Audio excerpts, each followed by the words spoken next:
For more on the Dallas shooting, I'm joined now by Peter Vincent. He's a counterterrorism and law enforcement expert who works at BORDERPOL, a nonprofit focusing on international law enforcement. Given your background, I want to get your thoughts when you heard the news from Dallas. Mike, it's a obviously tragic day, the greatest loss of life for law enforcement since September 11th.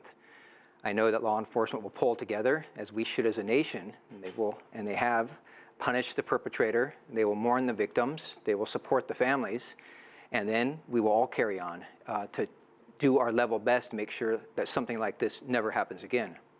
Sean, Caleb's, though, talking about, you saying never happen again, these copycat incidents. I know that has to be disturbing to you. What do you make of that? Well, that's part of the real challenge. They're often called lone wolves in the terrorist world. I call them lone rats. People that are suffering from some sort of mental disability, have some gripe with the government, have some gripe with law enforcement, and take out their anger or their hatred in many cases in a violent way against representatives of those communities. We have two issues really percolating this week. As you know, the shooting in Baton Rouge, followed by the shooting in Minnesota, 2 black men shot by police officers. And then this second incident, which is a mass shooting in Dallas, police officers hit there. Why don't we begin with the first? There's been a lot of talk about what do you do? How do you address this problem? Because it's an issue that's been percolating in the United States for the last few years, the Black Lives Matter campaign. Are there any easy answers? Mike, it is certainly undeniable.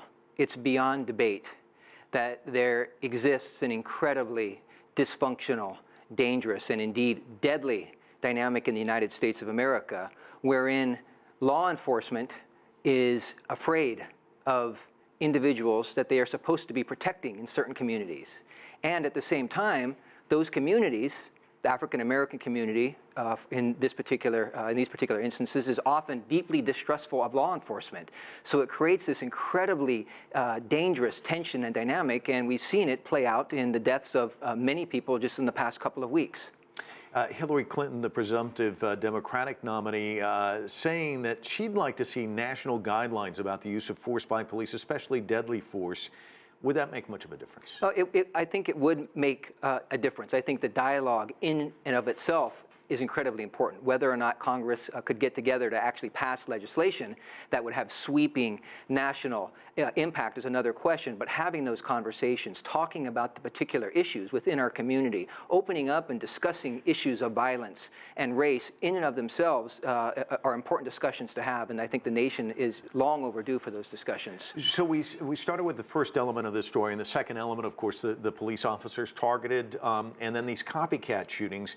I know you've been in some tough areas, Colombia, Mexico, where police officers have lost their lives. What does it do to an officer when he puts on his uniform and isn't, you know, they talked a lot about yesterday how they ran towards the shooting, but when you're looking over your shoulder at all times, where there may be a threat there, what does that do to their psyche? Right. Well, it's an important point to make that the police officers in Dallas were there to ensure that these individuals were able to protest and to voice their frustration with the current system and the deaths of these gentlemen in Minneapolis and then Baton Rouge just before that.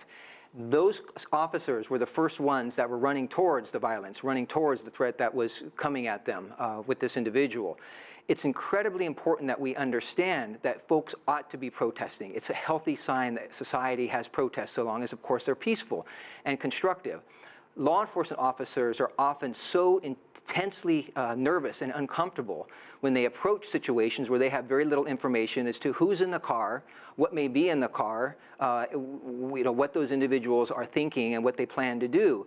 When you couple that with the fact that many officers, especially that work in the more dangerous areas in the United States and our inner cities, don't feel like the community backs them and recognize that the community, perhaps for, in some cases, good reason, deeply distrusts them, that causes additional stresses on them, and it's awfully difficult to carry out their sworn duty when they're worried about not going home at night. Briefly, because we're out of time, but the one thing that comes through loud and clear in this, it looks as though he had an AR-15. We saw this in Orlando, we saw it in San Bernardino, we saw it in Aurora, we saw it in Newtown. Any chance at all that there might be some limitations passed by Congress on these type of weapons? Frankly, Mike, if there were no significant advances following the horrific, just absolutely horrific disaster in Orlando when the individual there was using a semi-automatic rifle. Congress could not get together to come up with legislation that would ban individuals that are on the no-fly list from buying firearms.